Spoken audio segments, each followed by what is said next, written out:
Não havendo mais nada a tratar, passaremos agora ao tema livre, onde ouviremos a vereadora Déia por 15 minutos. Eu vou assinar agora as coisas, entendeu? Eu deixei tudo para carimbar e assinar agora.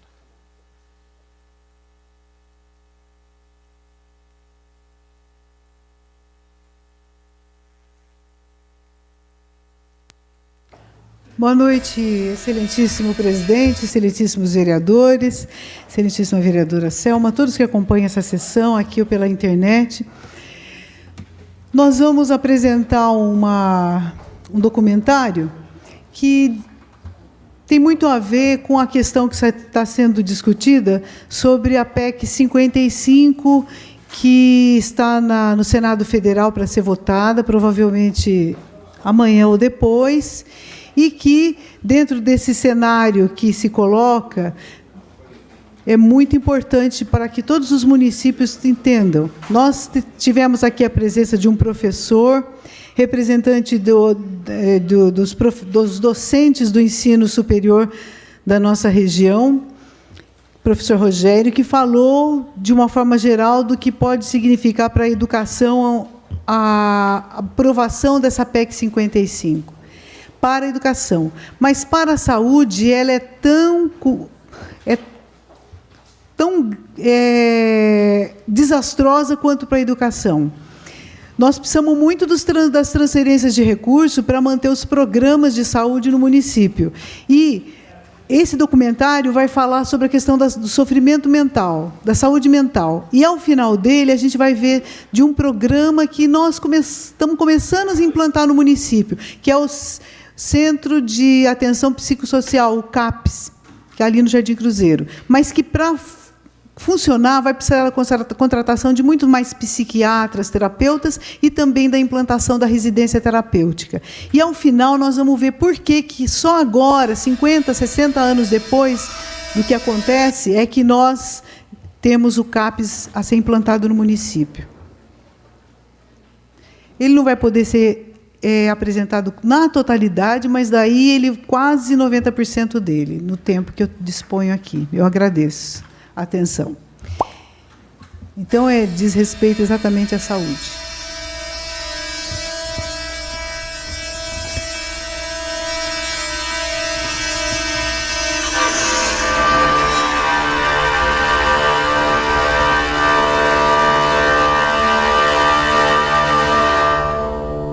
60 mil pessoas morreram aqui. Tragédia que inspirou o livro Holocausto Brasileiro, da jornalista mineira Daniela Arbex. O título é discutível. O Holocausto foi um momento singular da história do século XX, com 6 milhões de judeus mortos.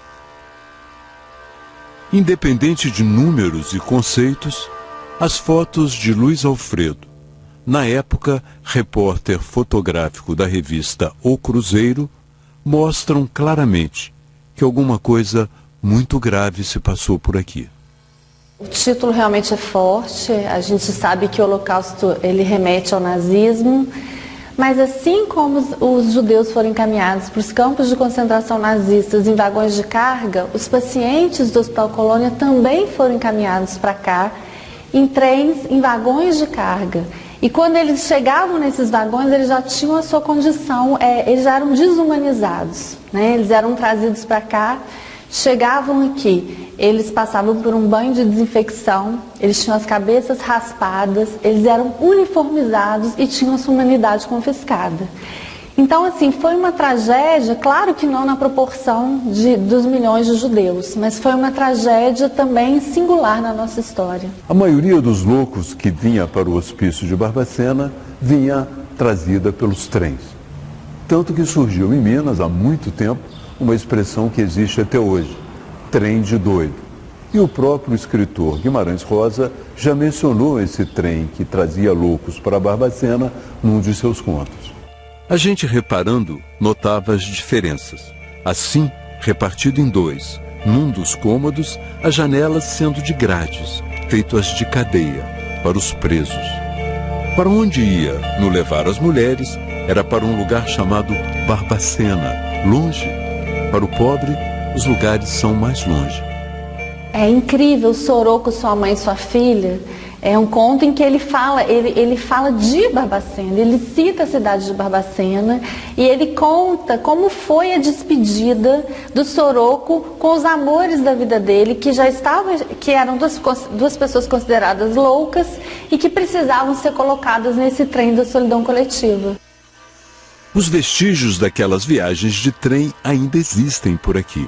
Embora os trens tenham mudado, hoje só transportam mercadoria e as estações tenham sido fechadas, algumas semi-destruídas pelo tempo.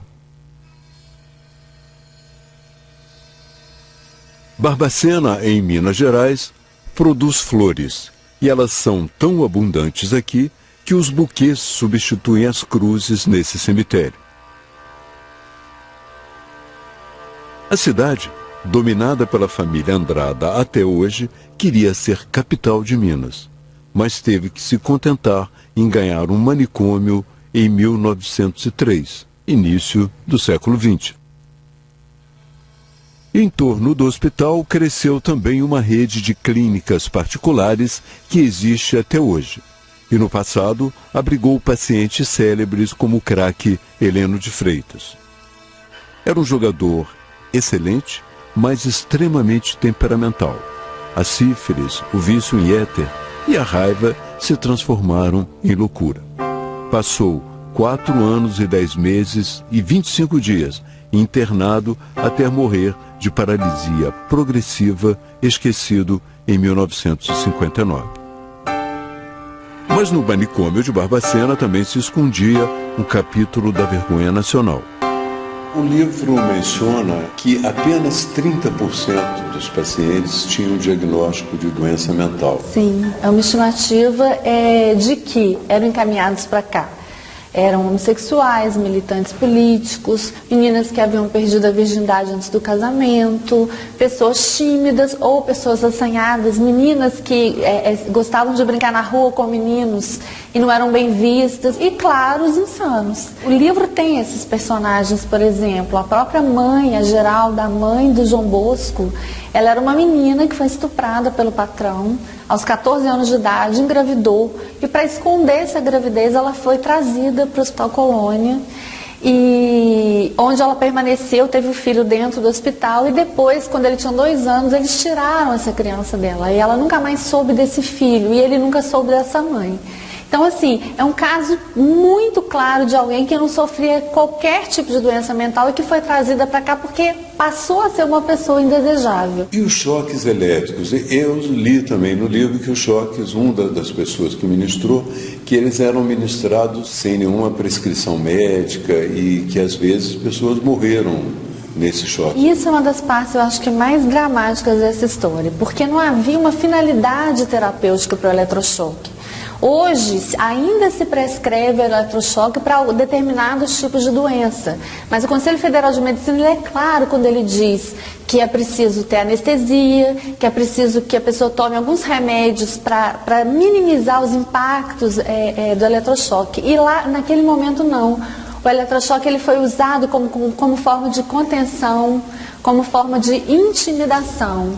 E é muito impressionante, e eu acho que aí caracteriza claramente a tortura, porque essas pessoas recebiam eletrochoque a seco. A imprensa entrou muitas vezes no hospital fazendo reportagem. E, apesar disso, não houve nenhuma mudança naquela época. Não. Eu acho que é porque o que sustentou esse modelo da colônia, e que sustenta até hoje alguns hospitais psiquiátricos, é exatamente uma cultura eugenista de limpeza social. Isso era muito forte naquela época e isso permanece até hoje. É como se a gente considerasse que existem vidas que valem menos. Como se essas pessoas não fossem sequer importantes. Então, para a escória, a gente segrega, a escória a gente isola, exatamente isso. Parece que havia não só em Minas como no Brasil, como mesmo no mundo, uma certa visão de manicômio na qual ainda prevalecia uma certa tolerância com a violência. Se a gente pensar, em 2004 foi feita uma caravana no país, que envolveu a OAB, Conselho Federal de Psicologia, e encontrou em 16 estados brasileiros situações de violação de direitos em vários hospitais. Isso em 2004. Se a gente pensar que em 2013, neste ano, a gente ainda tem hospitais psiquiátricos sendo fechados, porque funcionam como mini colônias, a gente vai ver que o Holocausto não acabou. Barbacena não foi um caso isolado no Brasil. Ainda na década de 80, eram precárias as condições da colônia Juliano Moreira, onde visitei Arthur Bispo do Rosário para contar a trajetória de um artista sensivelmente louco. E mesmo o Juqueri, em São Paulo, de cuja visita trago algumas lembranças, inclusive a desse interno, que parece descrever com o corpo uma história coletiva. Quem documentou o funcionamento do manicômio de Barbacena foi o cineasta mineiro Elvésio Ratum. No filme, ele revela que o manicômio foi construído com cristais tchecos e outros itens importados. Destinava-se a fazer história.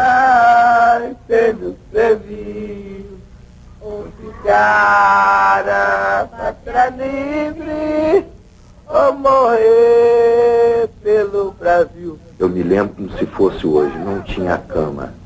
Os pacientes dormiam no capim, no chão, e os doentes ali deitavam. De manhã, pelo fato do doente, né, pela doença mental dele, então defecava, urinava naquele capim. Então de manhã, tirava aquele capim, estendia ali em frente ao torreão, para secar. Eram verdadeiros animais. Eu, quando comecei aqui em 62, trabalhava nessa parte de registro de pacientes. Inclusive o Raul Soares e o Galba, na época, descarregavam ônibus aqui semanais de pacientes. Era 40, 50 cada remessa. Então era um Deus nos acuda. Orgulho do meu Brasil. Mas a história é implacável, pois na memória do Museu da Loucura sobraram apenas os aterrorizantes instrumentos da época. Máquinas de choque, camisas de força e lembranças da lobotomia.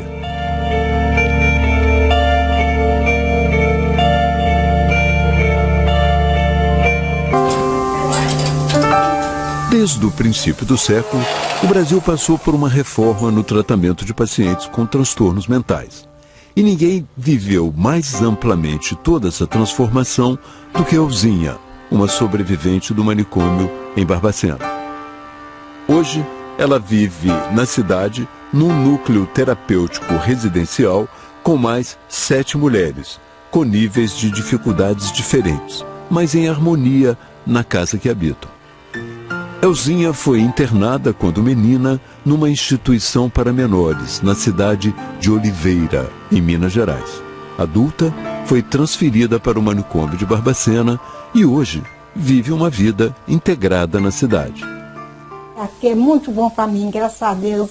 Eu saio, eu vou quando eu quiser ir na rua sozinha, eu vou na rua aqui sozinha, com pão de prato. Se eu quiser eu ir lá na feira sozinha, fazer uma comprinha, comprar uma verdurinha, eu vou sozinha, graças a Deus, e eu vou direitinho. Você lembra quando foi internada? Ah, meu Deus, eu lembro disso, Nossa Senhora.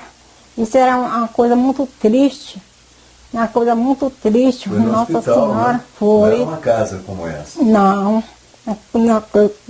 Ele não foi internado, Nossa Senhora, muito triste, muito. Lá a casa dela, tudo era choque, era cela, mas graças a Deus, que eu nunca fiquei na cela, nunca tomei choque, graças a Deus, falo a verdade, quem fala a verdade não merece castigo. Eu nunca tomei choque, nunca fiquei na cela, mas eu ficava com pena das outras, quando ela ficava lá na cela, lá, aquela chuvada, molhando ela, tadinho, frio, quando era tempo de frio, ela ficava lá na cela, lá, as outras tomando choque, coteada. Isso eu estava feliz. Choque, elas gritavam muito? Ela gritava muito, tadinha, ela gritava. Não tô fazendo nada com ninguém, não tô batendo ninguém, não, aquelas fraquinhazinhas, tadinha. Eu falava com o doutor, você não faz isso não, doutor, não dá choque nela não. Ela não tá batendo ninguém, ela não tá fazendo nada com ninguém. Ah, eu dou choque mesmo. Deu choque mesmo. Aí Deus ajudou que foi Deus mesmo, que Deus está lá no céu mesmo, que eu rezei mesmo, que Deus está lá no céu, foi tudo mesmo que ajudou, que chamou o governo veio aí parou com isso, tirou o choque, tirou a cela, tirou tudo e tudo. Agora melhorou tudo, agora está tudo, a casa dele lá em cima está tudo bonito, graças a Deus, tem colchão, tem cama. Elza, tua família te visitou alguma vez? Ah, não, nunca visitou eu não.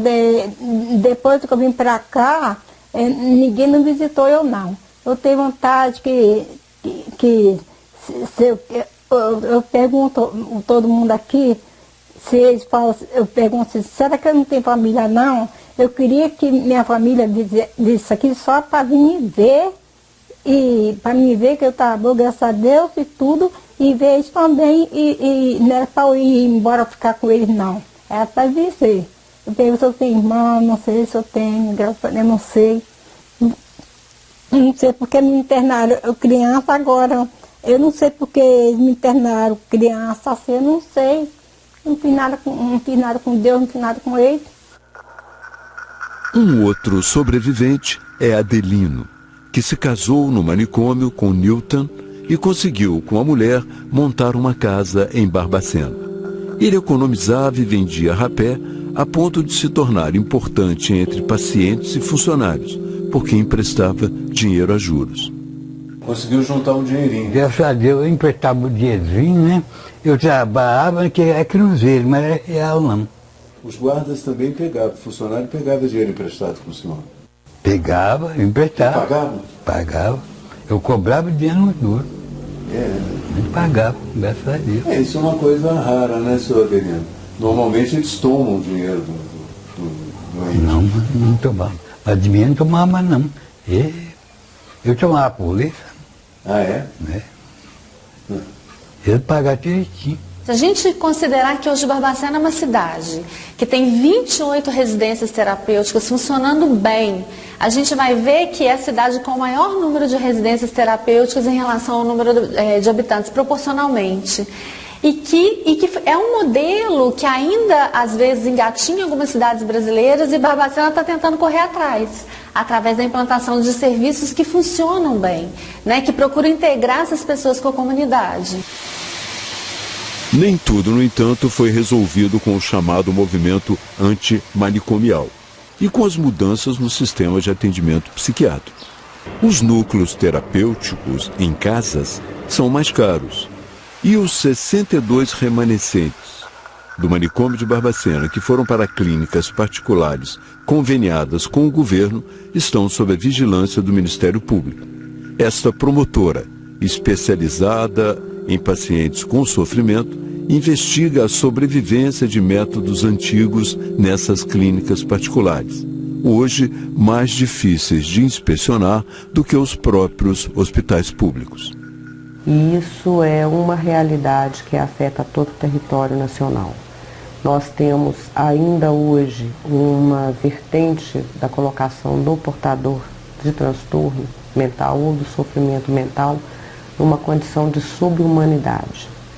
E, lamentavelmente, pela realidade e pelo conhecimento prático que eu tenho na minha atividade, ainda existe um descompasso do reconhecimento mínimo de direitos da dignidade humana em determinados locais e muitos deles, né, numa gravidade muito grande, ainda conveniados ao poder público. Qual o recurso que nós temos para entender o que está se passando lá dentro? Eu acho que precisa novamente um verdadeiro olhar com relação ao sofrimento. O paciente que aporta numa clínica particular, o paciente não aporta ali por iniciativa própria. Ele aporta ali porque a família o leva.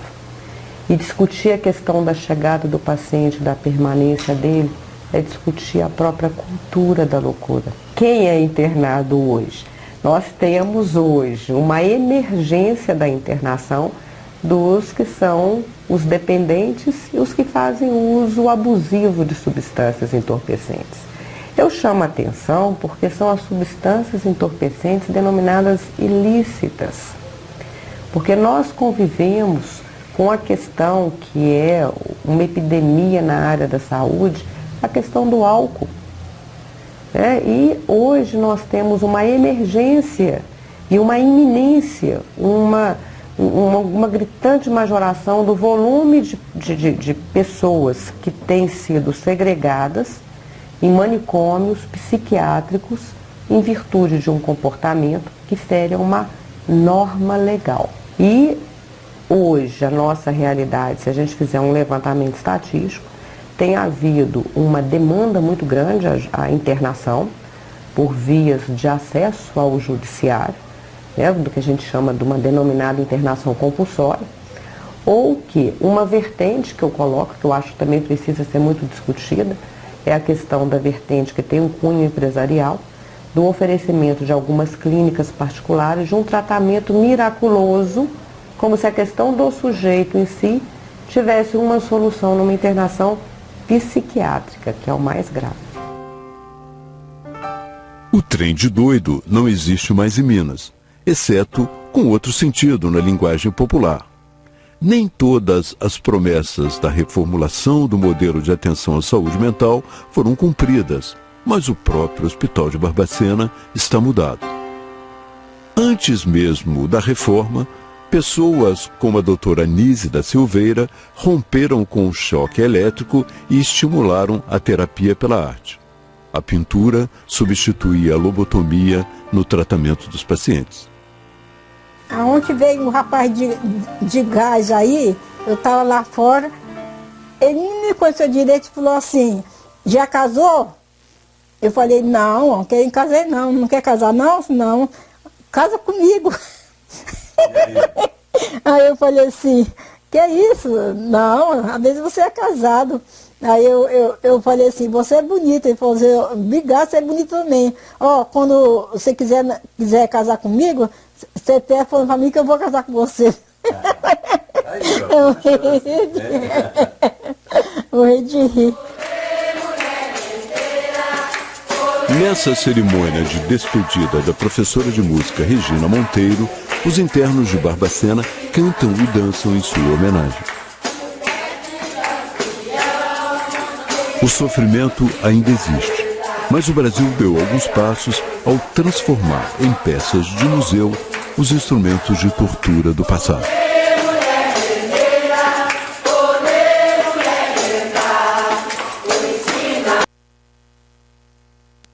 Obrigada, senhor presidente, pelo tempo. E eu penso que a Câmara de Mairinque presta um grande serviço a gente falar de um assunto tão intenso e tão importante, e que a PEC não venha para acabar com os recursos, porque nós precisamos implantar o nosso CAPES e as nossas residências terapêuticas em Mairinque. Muito obrigada.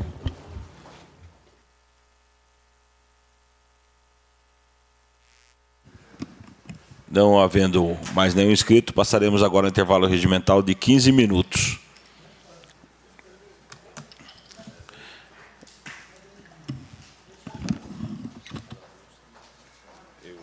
Pela ordem, presidente.